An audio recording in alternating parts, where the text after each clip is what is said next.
안녕하세요. 오늘도 사연살롱을 찾아주셔서 감사합니다. 저는 40대 초반 중학교에 다니는 딸을 홀로 키우는 돌싱 여성입니다. 이혼한 지는 올해로 5년이 넘어가고 있는데 시간이 참 빠른 것 같아요. 당시 제 딸이 초등학생이었는데 벌써 중학생이 되어 친구처럼 지내고 있는 걸 보면 마냥 신기할 때가 많거든요. 그리고 철이 빨리 들어버린 딸을 보면 어쩐지 좀 미안하기만 한데요. 저희 딸은 참 마음이 착하고 예쁜 친구입니다. 항상 엄마 피곤할까 집안일도 시키지 않았는데도 다 하고 어지간한 음식은 엄마인 저보다 더 잘 만드는데 쉬는 날 같은 경우는 제 딸이 삼시세끼를 다 차려줘요. 제 딸 장래희망이 셰프거든요. 그래서 음식하는 것 자체를 너무 즐기고 좋아하는지라 저는 그저 맛있는 음식을 얻어먹을 뿐인데 저런 거 보면 피는 못 속인다는 말이 틀린 말은 아닌 것 같아요. 저랑 이혼한 전 남편의 직업도 셰프였거든요. 그리고 연애할 때도 또 결혼하고 난 뒤에도 음식은 남편이 주로 만들어 저는 결혼생활 연차에 비해 음식 솜씨가 늘지 않았는데 딸이 솜씨를 빼다 박아 아직까지도 그 비슷한 생활을 하고 있는 거죠. 물론 김치 같은 손이 많이 가는 음식은 아직 만들 수 없기에 친정엄마의 도움을 받지만 저희 친정엄마가 제 딸이 저보다 음식 솜씨가 좋다며 인정하셨거든요. 그리고 음식도 다 눈썰미고 센스라고 어디 가서 맛있는 음식을 먹으면 그걸 또 집에 와서 곧잘 흉내를 내곤 했는데 그런 모습을 보면 참 감탄스러웠는데요. 하지만 한편으로는 또 소름이었죠. 전 남편도 그랬거든요. 저랑 전 남편은 일본에서 만났어요. 저는 대학을 일본에서 나왔거든요. 그리고 20대 초반이었기 때문에 외로움도 많이 타고 심적으로 힘든 시간을 많이 보냈었는데 하필 그때 만난 사람이 남편이었어요. 남편은 학생은 아니었고 일식을 너무 배우고 싶어 무작정 넘어온 한국인 청년이었거든요. 그리고 타국에서 만난 한국인이라 그런지 저희는 급속도로 친해졌는데 저는 음식에는 영 재주가 없었지만 맛있는 음식을 사랑하는 여자였어요. 소영아, 이것도 먹어봐. 요즘 내가 개발하고 있는 메뉴인데 한국 가서 팔면 어떨까? 이거 떡볶이야? 근데 좀 특이하다. 일식이랑 떡볶이랑 접목을 해봤어. 우리 마스터는 좋다고 했는데 나는 어떤지 잘 몰라서. 와, 이거 진짜 맛있다. 이거 매운 거 못 먹는 사람들도 완전 좋아하겠는데? 그래? 근데 매운 거 좋아하는 사람은 싫어할까? 아니, 이건 아예 다른 맛이야. 뭔가 고급진 맛이 나서 떡볶이 같지 않다고 생각할 순 있는데 자꾸 땡기는 게 대박 날 것 같아. 진짜? 그럼 나 이거 한국에서 팔까? 이것도 먹어봐. 텐동인데 우리 돌솥 비빔밥이랑 섞어봤어. 이렇듯 남편은 음식을 정말 사랑하고 연구하는 사람이었어요. 뭔가 공부를 하는 저보다도 더 열정이 있는 사람이라 그런 남편을 보고 자극도 많이 받았는데 남편 말에 의하면 제가 참 음식을 맛있게 먹어서 무엇이든 많이 만들어주고 싶은 충동이 생긴다며 저 때문에 요리가 더 좋아졌다고 하더라고요. 그리고 그렇게 시작된 저희 연애는 영화처럼 아름다웠는데요. 물론 지금은 꼴도 보기 싫을 정도로 철천지 원수가 되었지만 그때의 기억은 평생 잊을 수 없을 정도로 좋았어요. 음식 잘하는 남자와 음식을 좋아하는 여자가 만났으니 죽이 잘 맞을 수밖에 없었죠. 그렇게 저와 남편은 일본에서 2년 연애를 하고 한국으로 돌아와 3년 연애를 더 했는데 중간에 제가 먼저 졸업하면서 한국으로 돌아와 1년 정도 장거리 연애한 것까지 하면 장장 6년을 만났어요. 그러니 저는 점점 결혼을 생각하게 되었는데 남편이 한국에 돌아와 자리를 잡지 못한 탓에 저희의 결혼은 기약이 없었어요. 저는 나름 일본 계열 회사에 입사해 어느 정도 자리를 잡았었지만 결혼은 한 사람만 자리를 잡았다고 할 수 있는 게 아니었어요. 일단 저희 부모님의 반대가 심했거든요. 자식이라고는 저 하나라 저에 대한 기대가 워낙에 크셨고 음식하는 서희 볼 생각은 없다며 저에게 헤어지라고 얼마나 잔소리를 하셨는지. 그래서인지 저는 더 남편과 애틋했어요. 왜 하지 말라고 하면 더 하고 싶다고 부모님이 야속하고 서운했죠. 아니 그때는 제 눈이 더 정확하다고 믿어 의심치 않았는데 저희 부모님한테 제가 그랬거든요. 사람 조건만 보고 판단하지 말라고요. 얘가 정말 콩깍지가 씌어도 단단히 씌었네. 너 엄마가 일본 가서 공부하라고 했지. 누가 그런 남자나 만나래? 엄마 그런 말 하지 마. 나 그 사람 아니었으면 졸업도 못했어. 내가 그때 얼마나 힘들었는지 알아? 한국인은 나 하나뿐이고 친구도 잘 못 사귀고 혼자만 있는데 그때 유일하게 나한테 말 걸어주고 챙겨준 게 그 사람이었어. 그리고 그 사람이 자기 일을 얼마나 사랑하는지 알아? 내가 그 모습 보고 자극받아서 열심히 공부하고 한국 와서도 열심히 취업 활동한 거야. 엄마는 알지도 못하면서. 그래, 그 사람이 너한테 도움을 많이 줬다고 치자. 근데 미래까지 같이 할 사람은 아니라는 거야. 네 아빠 너 그 남자랑 결혼한다고 할까봐 빨리 손자리 만들라고 난리야. 진짜 왜들 그래? 나는 정민 오빠 아니면 결혼 안 해. 뭐? 너 정말? 그놈이랑 결혼까지 할 생각인 거야? 그럼 내가 지금 사랑하는 사람은 정민 오빠뿐인데 누구랑 결혼해? 엄마 아빠가 포기해. 너 정말 이렇게 엄마 아빠 속 썩일 거야? 우리더러 그런 사위를 보라고? 그런 사위라니 우리 오빠가 어디가 어때서. 나중에 후회하지 말고 엄마 아빠야 말로 조건 말고 사람을 봐줘. 내가 장담한다니까. 우리 오빠 꼭 성공할 거야. TV에 나오는 유명한 셰프들처럼 성공할 거라고. 이거사, 그게 어디 쉬운 일인 줄 알아? 아니 네가 뭐가 아쉬워서 그런 남자랑 결혼을 한다는 거야. 아휴. 저희 엄마는 제가 슬슬 30에 가까워지니 저렇게 조바심을 냈어요. 그리고 그렇다는 사실을 남편도 알고 있었는데요. 그래서 가게를 차려 하루라도 빨리 자리를 잡으려 열과 성을 다했죠. 거의 가게에서 먹고 자면서 메뉴판에 있는 모든 메뉴를 혼자 개발했는데 옆에서 그 모습을 보면 안쓰럽기도 하지만 그 열정에 놀라지 않을 수가 없었어요. 그러니 사람들이 그런 남편의 노력을 빨리 알아차려주길 바랬던 저였는데 그것도 쉬운 일이 아니더라고요. 메뉴가 낯설고 가격대가 있다 보니 선뜻 와주는 손님이 없었어요. 그렇다고 음식 값을 낮추면 음식 퀄리티가 떨어지고 그건 셰프인 남편이 용납이 되진 않았는데 그렇게 힘든 길을 걷고 있었죠. 저는 하루빨리 결혼하고 싶은 마음인데 고생하는 남편에게 그런 내색은 할 수 없었어요.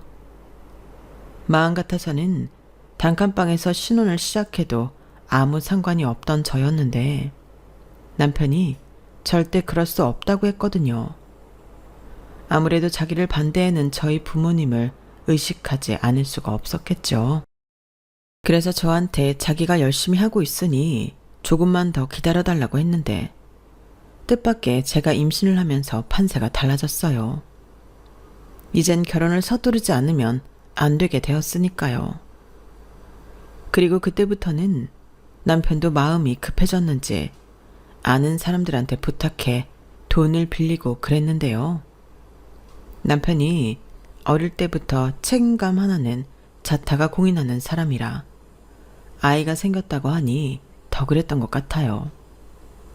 하지만 역시나 저희 부모님 반대의 벽은 생각보다 높았는데 제가 임신을 했다는 소식에 저희 부모님도 충격을 받긴 했지만 무조건 임신했다고 결혼해야 하는 건 아니지 않냐며 결혼을 서두르려는 저희한테 찬물을 끼얹으셨어요. 물론 이런 식으로 딸을 시집 보내고 싶지 않은 부모 마음을 모르는 건 아니었는데 답답하더라고요. 그래서 제가 나서서 결단을 내기로 했죠. 지금 생각해도 저희 부모님한테는 참 죄송하기만 한데 저는 허락을 해주든 말든 제 뜻을 굽히지 않겠다고 통보했어요. 저도 임신했으니 이 아이의 부모인데 생명 앞에 책임지는 것이 당연하고 사랑하는 남자가 있는데 결혼을 망설일 이유가 없다고 제 뜻을 분명히 밝혔죠.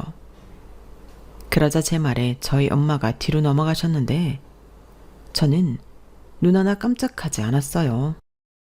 솔직히 자신 있었거든요. 누구보다 남편이랑 아이랑 행복하게 잘 살 수 있다는 확신이 있었기에 처음엔 조금 잡음이 있어도 이 고비만 넘기면 괜찮을 거라고 어린 마음에 생각했어요.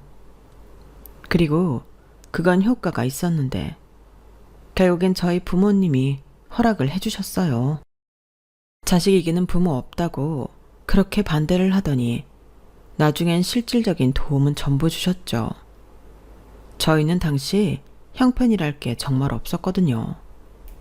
남편은 창업하느라 결혼 자금으로 내놓을 수 있는 돈이 거의 없었고 여기저기 빌린 돈과 제가 벌어서 모은 돈을 합치면 원룸 전세 정도 구할 수 있었는데 친정 부모님이 아이도 태어날 텐데 원룸은 안 된다며 20평대 아파트 전세를 얻어주셨어요. 그리고 그뿐만이 아니라 저희 아빠가 여기서 2년 살면 친정에서 임대로 돌리고 있는 30평 아파트에 들어가라고 하셨는데요. 물론 돈 한 푼 받지 않겠다고 하셨어요. 그리고 거기서 돈을 모아 진짜 우리 집을 마련할 때까지 무한정으로 살게 해주신다고 했는데 뜻밖의 도움에 저와 남편은 죄송하기도 하고 감사하기도 해서 큰절까지 올렸어요. 저희 남편이 먼저 그렇게 하니 저도 옆에서 따라하게 되더라고요. 그 모습에 저희 부모님이 적지 않게 놀랐는데 반대했을 때와 다르게 도움 필요하면 말하라고 친정 부모님은 저희 부부의 든든한 뒷배가 되어주셨어요. 그러니 저희 시어머니도 사돈인 저희 부모님에게 감사한 마음을 표현하셨는데 저희 시댁은 홀 시어머니로 시어머니가 혼자 고생을 많이 하셨거든요. 시댁 역시 자식이라고는 남편밖에 없고 유복자로 남편은 친부 얼굴도 보지 못했는데 시어머니 혼자 참 힘들게 남편을 키웠다고 하셨어요. 그래서 남편은 대학 갈 생각도 하지 않고 일찍이 돈을 많이 벌어 자기 어머니를 호강시켜 드리고 싶다고 생각한 효자였다고 했는데 저희 시어머니는 젊어서는 식당 주방 일을 하셨고 남편이 한참 일본에 있을 때는 남의 집살이를 하며 가정부 일을 하다 저희가 결혼할 때는 마트 청소를 하셨어요. 그러니 버리라고 해도 당신 먹고 살기도 빠듯하셨는데 그래서 제가 임신했다고 했을 때 좋기도 하지만 가슴이 철렁 내려앉았다고 하시더라고요. 해줄 것이 없다 보니 나설 수도 없었다며 제 손을 잡고 우셨어요. 그런 시어머니시다 보니 저희를 도와주는 친정 부모님에게 저희처럼 미안하고 고마운 마음이 가득하셨는데 그 때문인지 저한테도 싫은 소리 한번 하지 않고 잘해주시는 시어머니셨어요. 저는 결혼하고 한참 동안 시집살이 같은 건 정말 모르고 살았거든요. 그래서 순수하게 제가 좋아서 시어머니한테 잘해드렸는데 갈 때마다 용돈 봉투는 물론이고 화장품이며 옷이나 스카프 같은 것도 꼬박꼬박 사드렸죠. 저는 외동딸로 그런 선물을 곧잘 친정엄마한테 하는 딸이었거든요. 그런데 시어머니는 이런 선물은 난생 처음 받아본다며 너무 좋아하셨는데 좋아하시는 모습을 보니 계속 하고 싶어졌어요. 마치 제가 음식을 잘 먹으니 저한테 계속 음식을 만들어주고 싶은 남편처럼 저도 그렇더라고요. 그리고 시어머니는 그런 제가 복덩이라며 늘 고맙다고 시댁에 와서도 손님처럼 아무것도 못하게 하셨는데요.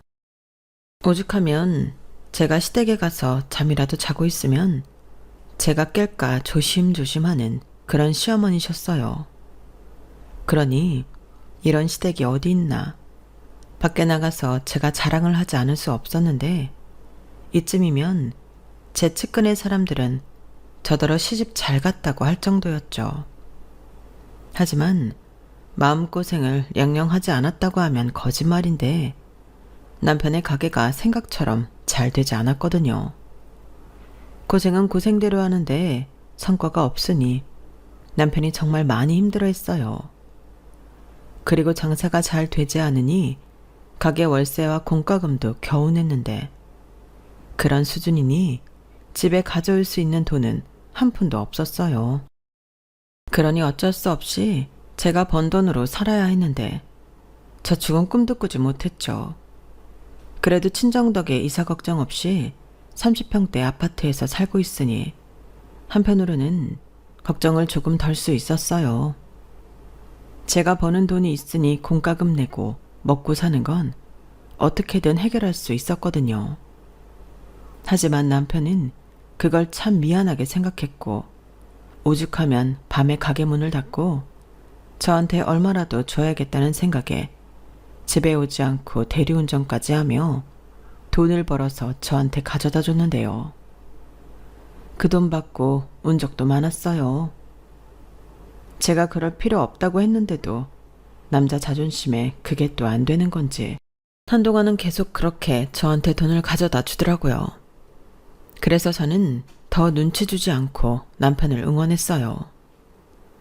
남편 몰래 지갑에 10만 원, 20만 원 넣어주기도 하고 사람들이 몰라줘서 그렇지 제 남편이 능력 있는 사람이라는 걸 믿어 의심치 않았는데요.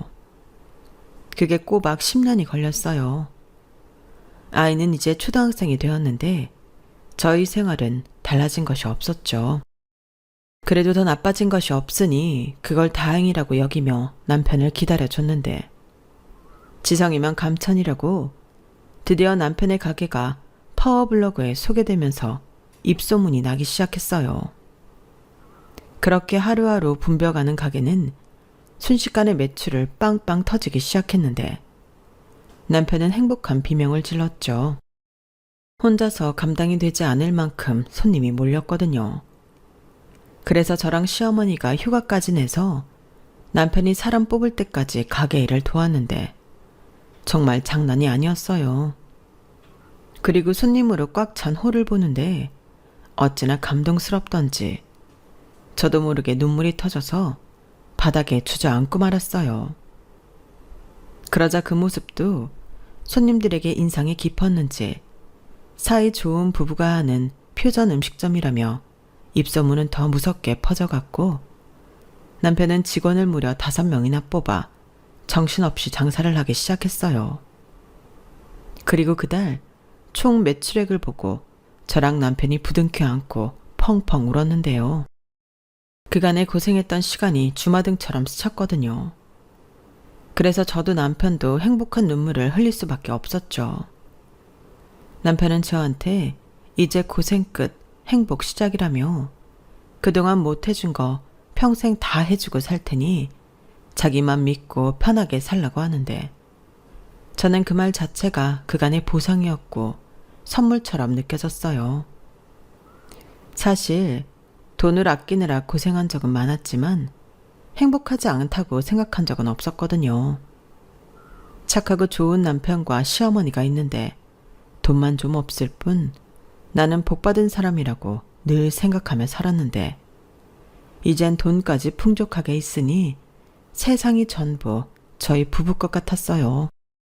그리고 저희는 그간 아빠한테 감사했다고 말하고 다른 대단지 아파트 40평대를 사서 이사를 갔는데 남편이 저 타고 다니라고 외제차도 뽑아줬어요. 그뿐만이 아니라 아이도 배우고 싶었던 바이올린과 무용을 전부 배울 수 있게 해줬는데 하루하루가 꿈만 같았어요. 하지만 그건 마냥 꿈처럼 좋은 건 아니었는데 돌이켜 생각해보면 그것이야말로 저희 부부에게 주는 독이더라고요. 사람이 돈을 감당하지 못할 정도로 많이 버니 다른 사람이 되어가더라고요. 시어머니 역시 마찬가지였어요. 남편이 용돈을 매달 300만 원씩 주니 하시던 청소 일을 그만두셨어요. 물론 그동안 고생을 많이 하셨으니 이제는 그만하셔도 된다고 생각했는데 문제는 매달 받는 300만 원이 부족하다며 대놓고 한도 높은 신용카드를 달라고 하시더라고요. 그때 저는 살짝 당황했는데 설마 아들 돈이라고 흥청망청 쓰실까 염려하며 한도 500만 원짜리 신용카드를 하나 만들어 드렸는데 그 500만 원 한도가 바닥이 나는 건 2달이 되지 않더군요. 그러면서 저도 회사 그만두고 가게 일 돕고 살림하며 남편 내조하라고 종용하셨는데 전에는 잘 하시지도 않던 잔소리를 엄청 하기 시작하셨어요. 남편이 고생하는데 제가 잘 챙겨주지도 않는다며 뭐라고 하시더라고요. 그런데 사업이라는 게 매년 잘 되는 건 아니잖아요. 그래서 저는 직장을 그만둘 생각이 없었고 농담 삼아 그이가 어떻게 될지 모르는데 저라도 꾸준히 벌고 있어야죠 라고 말하면 질색팔색을 하시며 절대 그럴 일 없다며 저더러 재수없는 소리 하지 말라고 면박을 주셨어요. 나 참, 사람이 송충이 시절을 잊어도 유분수인데 남편보다 시어머님이 돈 맛을 보더니 이상해지셨어요. 하지만 남편은 그런 시어머니를 보며 뿌듯할 뿐이었는데요.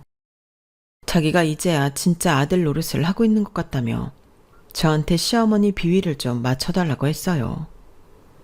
그리고 무슨 쓸데없는 모임이 계속 늘어만 갔는데 주방밖에 모르던 남편이 점점 밖으로 돌더라고요.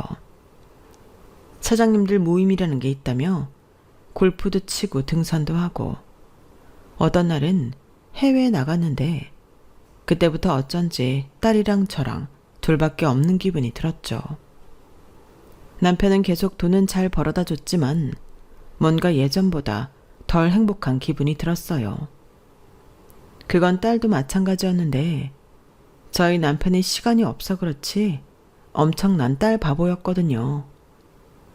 그런데 이젠 아빠 코빼기도 보지 못하고 문자나 연락을 해도 받지 않는 경우가 대부분이니 저도 딸도 이 넓은 집에 2식구만 사는 것 같았어요. 하지만 시어머니는 호강에 겨워 요강에 똥 싸는 소리 하지 말라며 자기 아들한테 감사한 마음을 가지라고 하는데 정말이지 같은 사람이 맞나? 의심이 될 정도였죠. 그래서 그때부터는 시어머니와도 사이가 좋지 않았어요. 전에는 어지간해서는 저한테 연락도 잘하지 않고 제가 불편할까봐 저희 집에도 잘 오시지 않았는데 일을 그만두셔서인지 아니면 당신 아들이 이젠 잘 나간다고 생각해서 마음이 바뀌신 건지 걸핏하면 전화하셔서 뭐라고 하시고 저희 집에도 불쑥불쑥 찾아오시는데 그래서 더 직장을 그만두고 싶지 않더라고요. 막말로 제가 다니고 있는 회사가 개나 소나 다 들어가고 그런 회사가 아니거든요.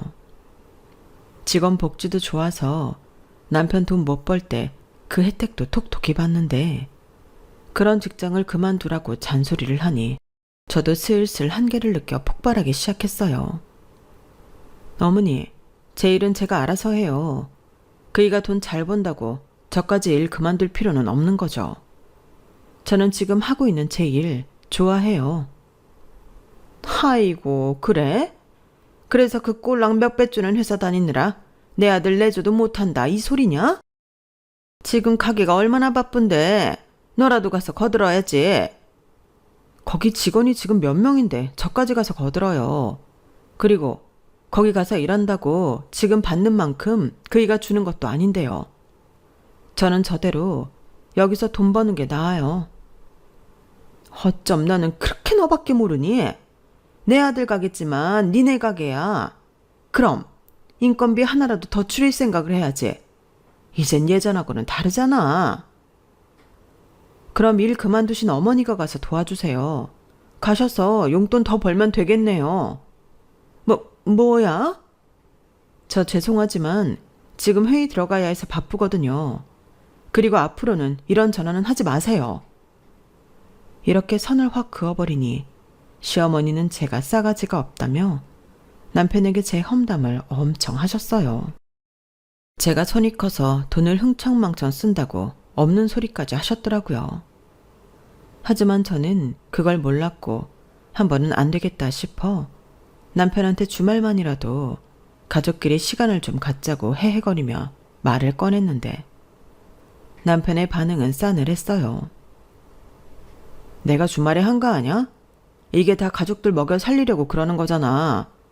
어떻게 된 게 내 입장은 생각도 안 하고 그런 한심한 소리를 해. 가게는 주말이 더 바빠. 왜 이렇게 화를 내? 사람 민망하게. 그럼 다른 날이라도 정해서 시간 좀 내보자. 막말로 자기가 쉬는 날이 없는 것도 아닌데 우리 딸 생각 좀 하자고. 내가 왜? 애는 엄마가 봐야지. 그러게 자기가 일을 그만두고 애를 챙기면 되지. 한참 바쁘고 돈 벌기 바쁜 나를 왜 끌어들여? 자기까지 왜 그래? 자기도 알잖아. 나 지금 하는 일 좋아하는 거. 그리고 자기 힘들 때 우리 살게 해준 고마운 직장이야. 그리고 앞으로 쭉 계속 자기 일이 잘 되면 너무 다행이지만 아닐 경우도 생각해야 하지 않아? 오히려 내가 그만둔다고 해도 자기가 말려야지. 나 참, 쥐가 고양이 생각해주네. 너는 내가 다시 예전처럼 망할 것 같니? 웃기고 있어. 나 이번에 분점 3개 한꺼번에 내. 처음엔 체인으로 하려고 했는데 가만 생각해보니 체인 해봤자 나눠 먹어야 하잖아. 근데 내가 분점까지 관리하면 우리 식구 돈방석에 앉을 일만 남았어. 그리고 말이 나와서 얘기 좀 해보자. 그래. 내가 많이 벌기는 하지. 자기가 고생한 것도 인정. 근데 요즘 왜 이렇게 지출이 많아? 이러면 내가 벌어도 구멍이 너무 크잖아. 쥐꼬리만한 돈 벌면서 씀씀이는 왜 이렇게 커? 아, 그래서 양심에 찔려서 직장을 그만두지 않는 건가? 무슨 개소리야. 내가 뭘 얼마나 썼다고? 자기가 잘 따져봐. 내가 뭘 얼마나 썼길래 이래? 나는 화장품 하나도 내가 번 돈에서 쓰지 자기가 준 카드로 쓰지 않아. 저는 정말 기분이 나빠서 남편한테 쏘아붙이듯 말했어요. 더럽고 치사하다는 게 이런 거구나 싶은 게 막 눈물도 나오려고 하더라고요. 하지만 어쩐지 울면 제가 지는 것 같아 겨우 눈물을 참았고 그럼 살림도 네가 하라고 남편이 편하게 쓰라면 줬던 신용카드를 집어 던졌는데요. 그 뒤로는 남편도 뭐라고 하지 못했어요. 제가 돈을 안 버는 것도 아닌데 이런 취급을 받고 살 이유가 없었죠.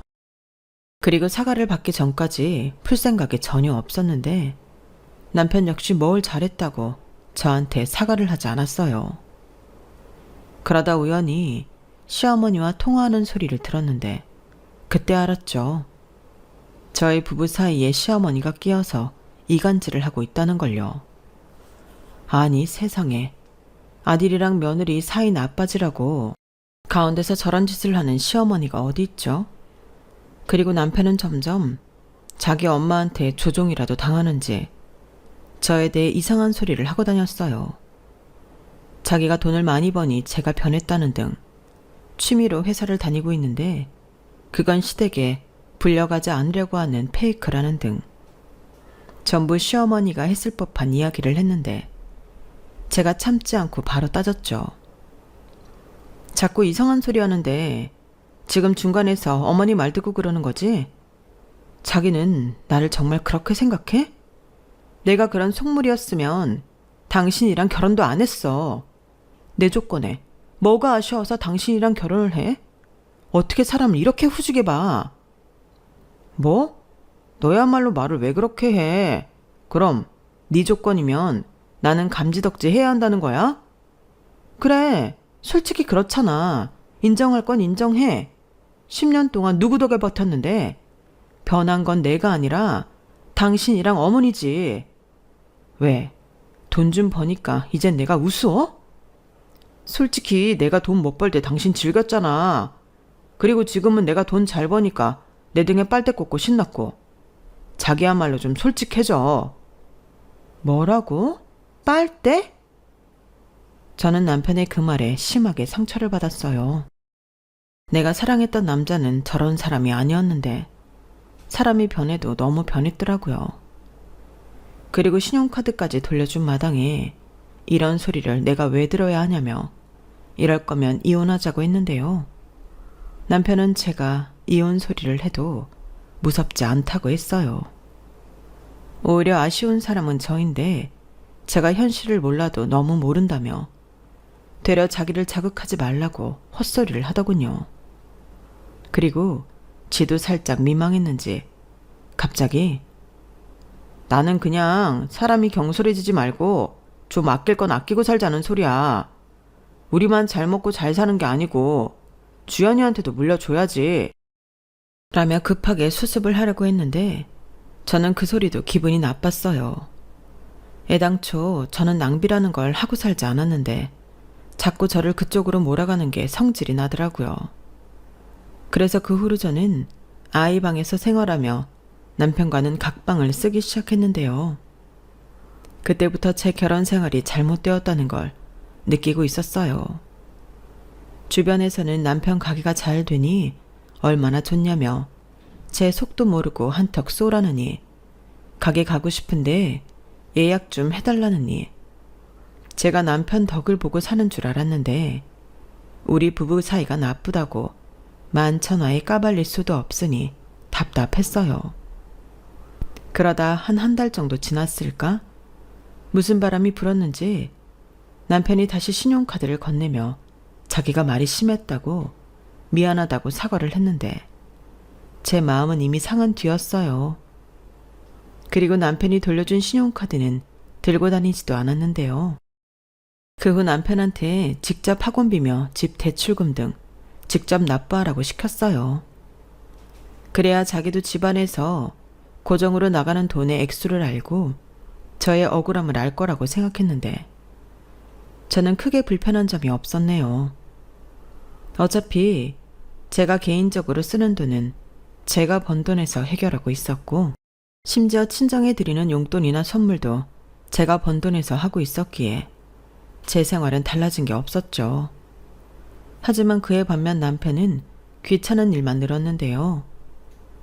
그렇게 한번 어긋난 사이는 예전처럼 돌아가긴 힘들었어요. 그래도 남편이 사과도 했고 조심하는 눈치라 이혼까지는 생각하지 않았는데 이혼을 할 수밖에 없는 사건이 발생했어요. 부부 사이가 이혼을 하는 데는 뻔한 이유들이 있잖아요. 여자, 도박, 폭행, 중독 같은 것들이요. 그리고 그중에 그 인간도 해당되는 게 있었어요. 평소 남편 가게가 잘 되기 전부터 남편 음식을 좋아하던 직장 동료가 있었는데 그 동료가 이상한 걸 봤다는 거였죠. 혹시 남편 나이 차이 많이 나는 여동생 있어? 여동생? 아니, 나도 우리 남편도 외동인데.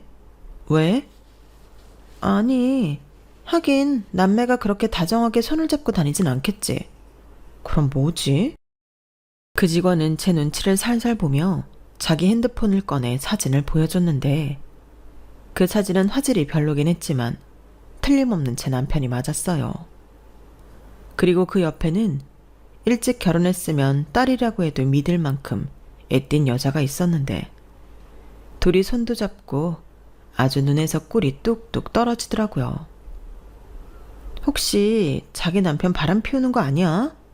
요즘 젊은 알바생들이랑 바람 피는 유부남들이 많다고 하는데 자기도 확인해봐. 자기 남편 돈도 잘 벌고 잘 나가잖아. 그럼 이런 파리가 꼬이기도 하거든. 그 사진 나한테 좀 보내줘.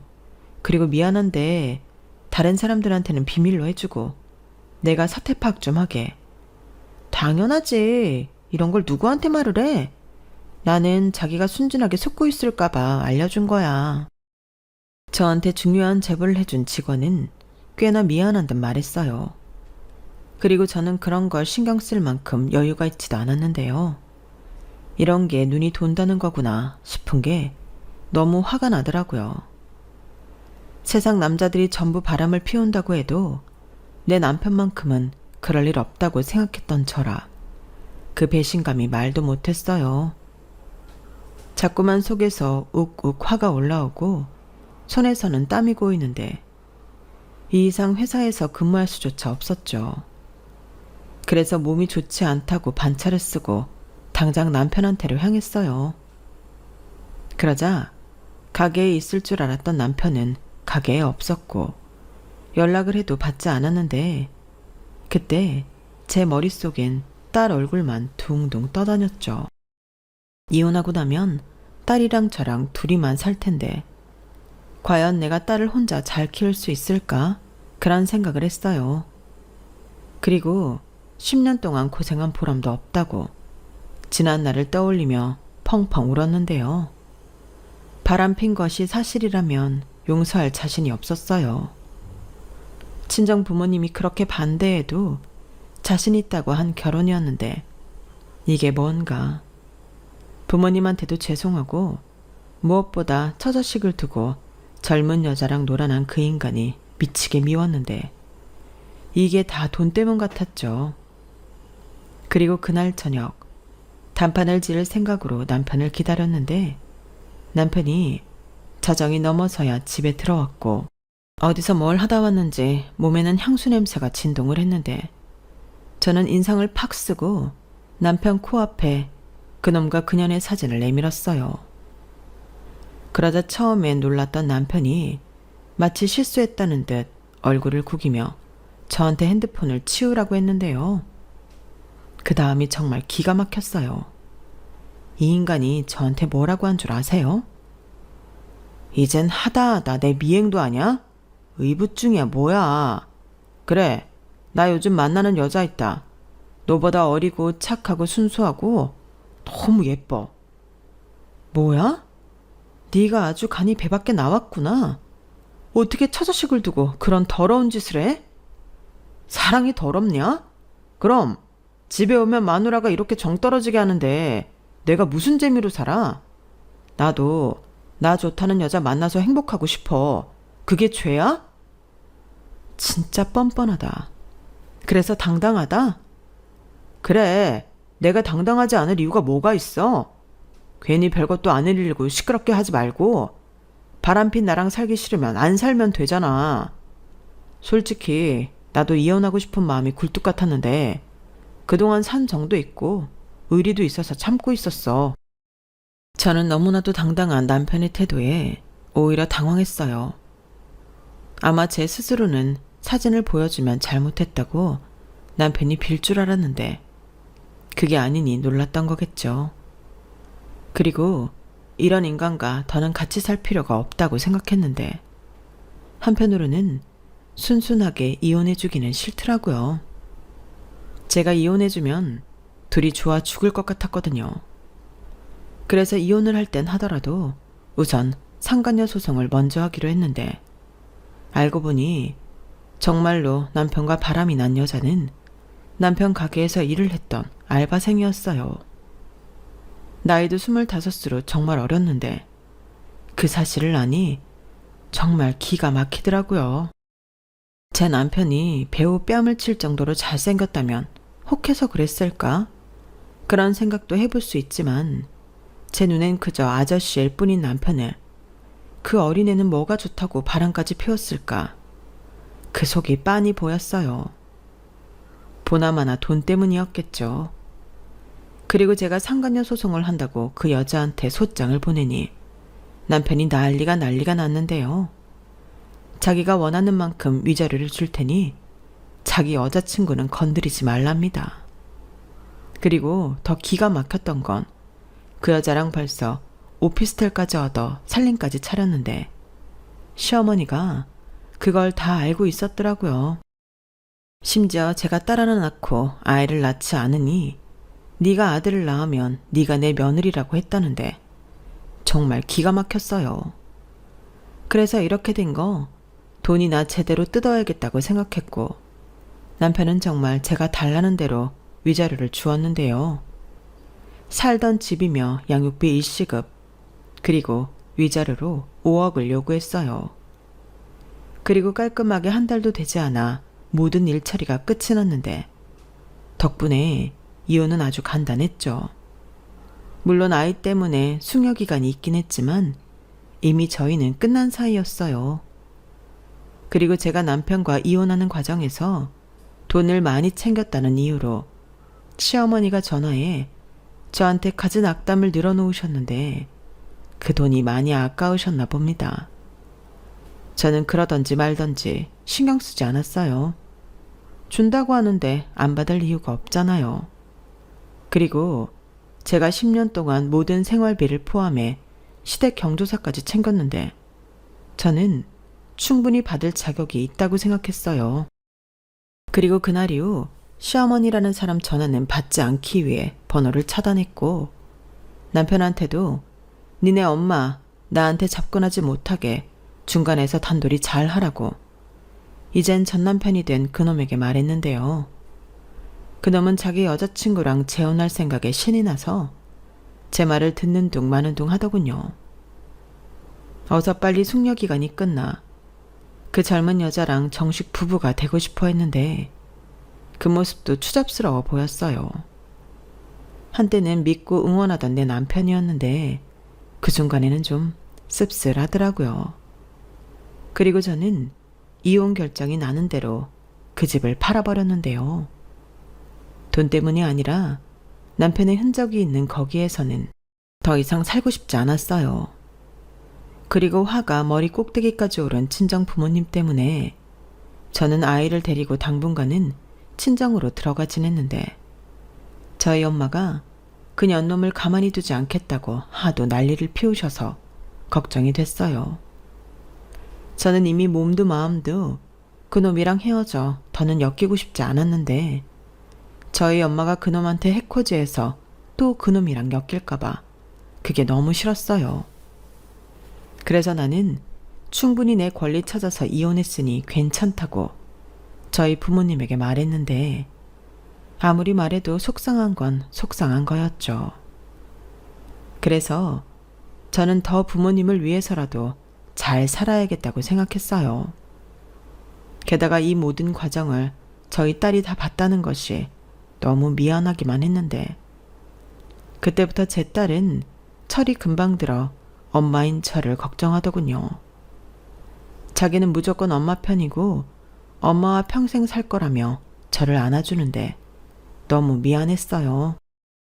그렇게 속을 좀 끓이다 보니 건강도 살짝 나빠졌는데 가슴이 자주 답답하고 머리가 핑 도는 게 일상생활이 힘들었어요. 그래서 설마하는 마음으로 병원을 찾았고 심한 스트레스로 인한 우울증이라며 당분간은 무리하지 말고 자기 마음을 보살피며 쉬라는 말을 들었는데 남편한테 받은 돈도 있겠다. 아직 연차도 많이 남아서 저는 한 달 동안만 쉬기로 했어요. 남편의 벌이가 좋지 않아서 출산휴가도 딱 3달 쓴 저였는데 한 달을 그냥 쉰다는 건 보기 드문 결정이었죠.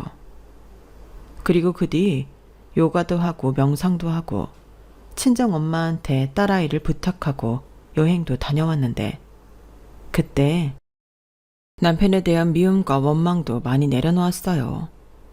그래, 마음이 변했다는데 그것도 존중해야지. 대신 이혼은 쉽게 했으니 얼마나 다행이야. 이젠 좋은 일만 생각하고 하고 싶은 거 다 하고 주연이랑 행복하게 살자. 이게 제가 내린 결정이었어요. 어찌됐든 이혼하지 않았을 때도 사이가 예전 같지 않았기 때문에 행복하다고 말할 수는 없었는데 마음을 고쳐먹으니 이젠 행복할 수 있을 것 같았죠. 그리고 돌아오자마자 저는 딸과 살집을 찾기 시작했어요. 이왕이면 딸과 추억을 많이 쌓을 수 있는 작은 주택이면 좋겠다고 생각했는데 주변에선 다 말렸지만 저는 과감하게 작은 한옥을 매매했죠. 그리고 시간이 날 때마다 딸과 마당에서 고기도 구워 먹고 꽃이랑 채소도 심고 춤도 추고 노래도 부르며 즐겁게 지냈는데요. 전에는 늘 심심하다는 말을 달고 살던 딸은 엄마랑 주말마다 놀아서 행복하다고 했어요. 그때 초등학교 고학년이라 친구가 더 좋을 나이였는데 저희 딸은 엄마랑 노는 게 제일 재밌다고 했죠. 그리고 저 역시 딸을 즐겁게 해주려 했던 것들인데 시간이 지나고 제가 더 즐거워한다는 걸 자각했는데 아마도 그렇기 때문에 딸이 더 좋아했던 것 같아요. 아마도 철이 빨리 든 딸도 엄마를 챙기려 그랬겠죠. 서로 같은 마음으로 서로를 위하니 저희는 셋이었을 때보다 둘이 더 좋았는데 제 주변에서는 너도 좋은 남자 만나서 보란듯이 재혼하라고 남자 소개도 많이 해줬어요. 사실 누굴 만날 생각은 전혀 없었거든요. 그래서 전부 거절하고 만나지 않았는데 사람 인연이라는 게 정말 웃겨서 우연히 밖에서 저를 치료해준 의사 선생님을 만났다가 서로 시간이 맞아 저녁을 먹다가 친구 사이가 되었어요. 그리고 지금은 연인 사이가 되었는데 저는 누구처럼 재혼 생각은 없습니다. 그건 지금 남자친구도 다 아는 사실이에요. 그리고 우리는 종종 딸까지 셋이 캠핑도 하고 놀이동산도 다니며 시간을 보냈는데 지금이 딱 좋다는 생각이 들었어요. 물론 저희 사이를 아는 친정에서는 더 진전이 있길 바라지만 한번 실패를 해서인지 결혼 생각은 정말 들지 않더라고요. 참고로 지금 남자친구는 결혼 경험이 없는 사람인데 주변에 안 좋은 얘기가 많아서 결혼은 하지 않을 생각이라고 했거든요. 어쩌면 그래서 남자친구를 편하게 봤던 것 같아요. 어차피 우리는 결혼 생각이 없으니까 제가 이혼을 했든 제가 또 딸이 있든 우리 둘이 만나는 데는 지장이 없다고 생각했거든요. 그리고 그 생각은 지금도 마찬가지예요. 이혼한 여자도 연애는 할 수 있는 거잖아요. 그렇게 누군가에게 또 사랑을 받으며 저는 이혼 후 정말 행복하게 잘 지냈는데 전혀 반갑지 않은 불청객이 저를 찾아왔더군요. 네, 전 남편이 제가 다니는 회사로 저를 찾아온 거예요. 꼬라지를 보니 정말 봐줄 수가 없었는데 저를 찾더니 다짜고짜 배가 너무 고프다며 밥을 사달라고 하는 겁니다. 무슨 거지도 아니고. 저는 너무 창피해서 일단 그 인간을 데리고 밖으로 나왔어요. 그리고 원하는 대로 국밥 하나 사주고 불편한 자리에 앉아 있는데 그 인간이 지 입으로 자기 근황을 술술 풀더군요. 자기가 여자의 정신이 팔려 음식에 신경을 못 써 손님은 하나둘 떨어져 나갔고 순식간에 흑자였던 가게들은 줄줄이 마이너스가 되었는데 분전까지 있다 보니 빚이 눈덩이처럼 불어났다고 했어요. 그러면서 이혼하면 바로 결혼할 줄 알았던 그 여자도 누가 결혼까지 하자고 했냐며 질색팔색하고 자기를 떠났다고 했고 그 뒤 시어머니가 물어오는 선자리에 나가 적당한 여자를 만나 재혼을 했는데 그 여자가 그나마 가지고 있던 것들도 모두 챙겨서 잠적을 했다는 거 있죠. 정말 듣고 있는데 막장도 이런 막장이 없었어요. 사실 국밥값만 계산하고 얼른 일어날 생각이었는데 전 남편 입에서 나오는 말들이 너무 재미있어서 일어날 수가 없었죠. 그러면서 제가 끼고 있는 커플링을 유심히 보던 그놈은 저한테 재혼했냐고 물었는데요. 저는 잠시 망설였지만 거짓말은 하기 싫어서 아니라고 했어요. 대신 사랑하는 사람은 있다고 했죠. 벌써 주연이랑 셋이 어울리며 가족처럼 지낸다고 했는데 그 인간이 밥을 먹다가 숟가락을 내려놓고 화를 냈어요. 뭐? 가족? 어떻게 내가 아닌 다른 남자랑 가족이 될 수 있어? 너 정말 그것밖에 안 되는 후진 여자였니? 뭐래? 젊은 여자랑 바람 피워서 이혼하자고 했던 놈이 너는 되고 나는 안 되니? 나는 심지어 바람도 아니야. 이거 왜 이래? 어디다 대고 후진 사람을 만들어.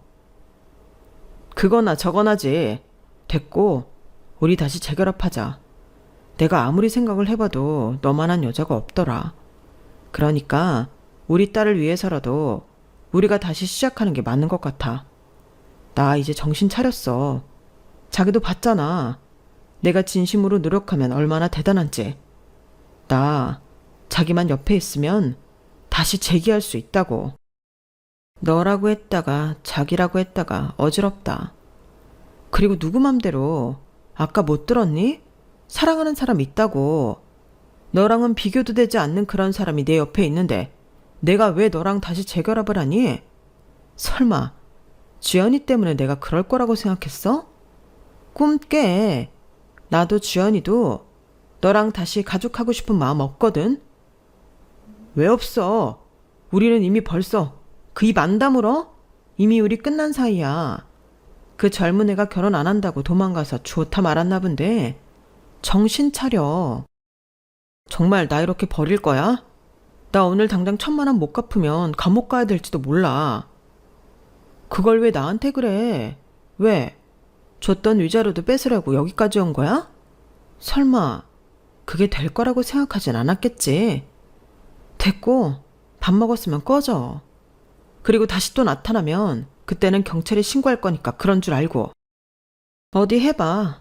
개망신 제대로 시켜줄 테니까. 아니다. 그때 내 남자친구를 불러야겠네. 참고로 내 남자친구 의사다. 대박이지. 누구랑 비교가 안 된다니까. 우리 부모님도 빨리 결혼하라고 난리야. 저는 그렇게 그놈한테 제대로 한 방 날렸어요. 표정을 보니 꽤나 충격을 받은 얼굴이었는데 진심으로 고소하더라고요. 그러게 망했어도 혼자 조용히 망할 것이지 왜 전철을 찾아와 저딴 소리를 들을까요? 저는 그 속을 진짜 모르겠습니다. 그리고 며칠 뒤 그놈이 아닌 시어머니가 저를 또 찾아왔는데요. 그 인간이 가지고 있던 돈을 모두 말아먹어 자기도 너무 힘들다고 돈을 빌려달라고 하셨어요. 꼭 갚는다고요. 하지만 제가 그 말에 넘어갈 사람은 아니었죠. 염치도 없지. 어떻게 저한테 돈 얘기를 하냐고요. 그리고 그때는 제대로 본때를 보여줘야겠다 싶어 경찰에 신고를 했는데요. 그 후 그 보기 싫은 모자지간은 나타나지 않았어요.